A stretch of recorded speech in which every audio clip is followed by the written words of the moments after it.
It was the summer of 2001, and I was a college student in Texas, and I wanted what I assume every college student wants at that age, to spark a global revolution to overthrow the capitalist system.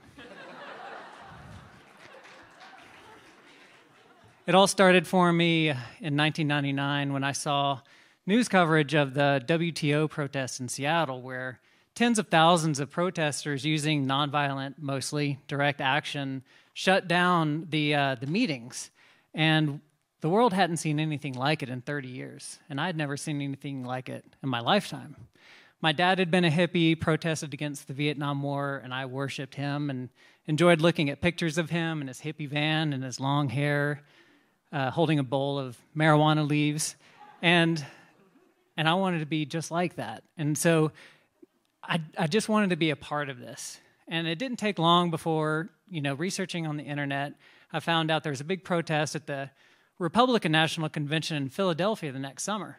So I hopped on a bus with the International Socialist Organization, rode up there, and I saw 500 people arrested in one day.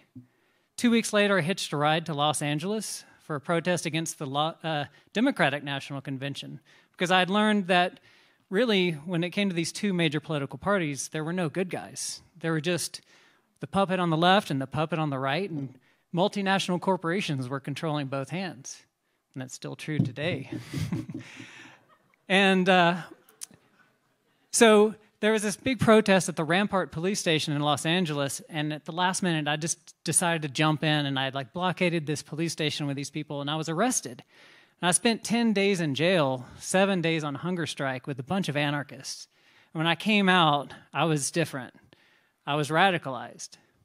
Following January, went to the protest against George Bush's inauguration in D.C., and narrowly escaped arrest there, but it was my first experience with the Black Bloc. And we met at this big park. A few of my friends had come, and everyone was dressed exactly the same. Black pants, black hoodies, black masks. We stepped out into the street with no permit, shouting, "Whose streets? Our streets!" And it was a feeling of power and adrenaline like I'd never felt before.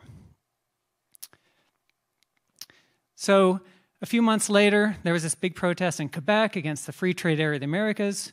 My friends and I tried to go there. We got as far as Vermont. But when the Canadian Border Patrol found gas masks in our trunk, it sort of spoiled our story about just coming to visit their national parks. And the next big protest was in Italy, in Genoa, against the G8. And having had trouble getting into Canada, I didn't think my chances were good, couldn't afford a plane ticket to Italy, so I sat that one out. But this was one of the biggest protests we had ever seen, the most militant, the most violent, and it was where the anti-globalization movement, as it began to be called, saw its first martyr. Carlo Giuliani was shot by police. Images were shared around the world of him lying dead on the ground, and blood pooling from his black balaclava. So by the summer of 2001, we were ready for revenge. There was an estimated 200,000 protesters that were going to be in D.C. on September 28th. And by this time, my group had grown to about 7 people, and we were building shields out of construction barrels that we had cut in half. And we were spray painted a letter on each one, ANARCHY.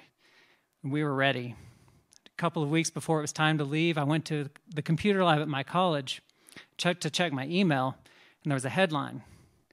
Second airplane struck the World Trade Center. And I was confused. Second airplane, what's going on? And I walked outside, and there was about a dozen students and professors watching the television screens. 2 planes had struck the World Trade Center buildings, and 1 had struck the Pentagon. And as crazy as it may seem, my first thought at the time was, did we do this? Obviously, we had not done it. But it was like the world went from being 2-dimensional to 3-dimensional instantly. Only moments before, I had been dreaming of burning down D.C., and now there was something had happened that was far beyond my wildest dreams, but it wasn't a dream, it was a nightmare. And I began to feel very small. I was humbled and angry and confused. It was like I had been a globe-trotting revolutionary only a day before, and now I felt like The adults in the room had asked us to go play in a different room while they took care of business. And the other thing I realized was with all this destruction and devastation, it had not slowed the gears of capitalism at all. In fact, they were now gearing for the machinery of war. And this did not stop my fight for justice.